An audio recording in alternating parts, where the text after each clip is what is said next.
This took place in Rhode Island when I was much younger, back in my college days. This was on the local Rhode Island news, so if you tried hunting, I'm sure you could find it. I was dating a girl that went to school in a town I won't name. It was the summer and everyone was back home. My girlfriend's best friend had an internship back in that town, and this girl had a 4-bedroom multi-family home to herself. The other 3 roommates were paying for their rooms, but chose to stay home. I guess they could only get this place if they started paying the rent 2 to 3 months prior to school starting, but whatever. One weekend, my girlfriend asks me to go to that town with her to spend some time with her friend. She's lonely and has nothing to do on the weekends. We're only like an hour away, so it sounds like a plan. We head down and we just chill for the night.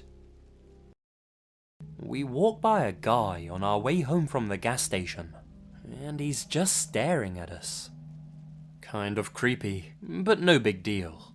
This wasn't the best of areas, but certainly not the worst.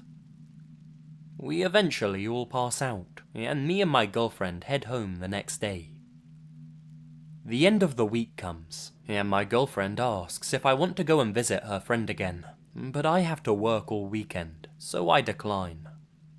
She heads down there alone, and her friend's boyfriend is coming over to stay as well. Pretty much a repeat of the weekend before.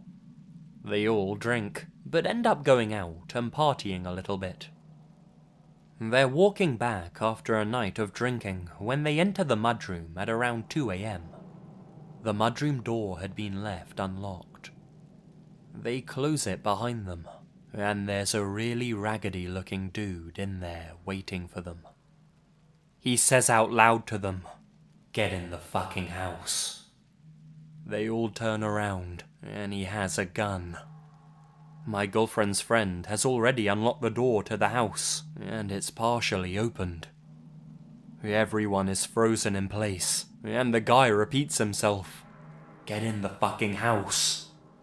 The boyfriend then steps forward with his hands up a little bit, trying not to seem confrontational. "Hey man, calm down. It's all good." I don't know how the fuck this dude was brave enough to do any of this.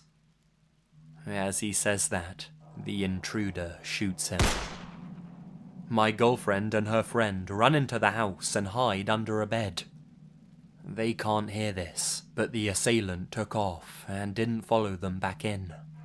They don't know this though, and they're terrified, hiding under a bed while the boyfriend is screaming for help. They think the psycho's in the house and is looking for them. My girlfriend told me they were both silently crying under the bed while the boyfriend screamed for help. The worst part was that he was yelling, "Help me, I'm dying." The neighbors heard the gunshot and screaming, and they called the police. They ended up catching the dude. He'd been watching the girl for weeks. It was the guy we had seen watching us the week prior. Worst part was, the girl's boyfriend didn't make it.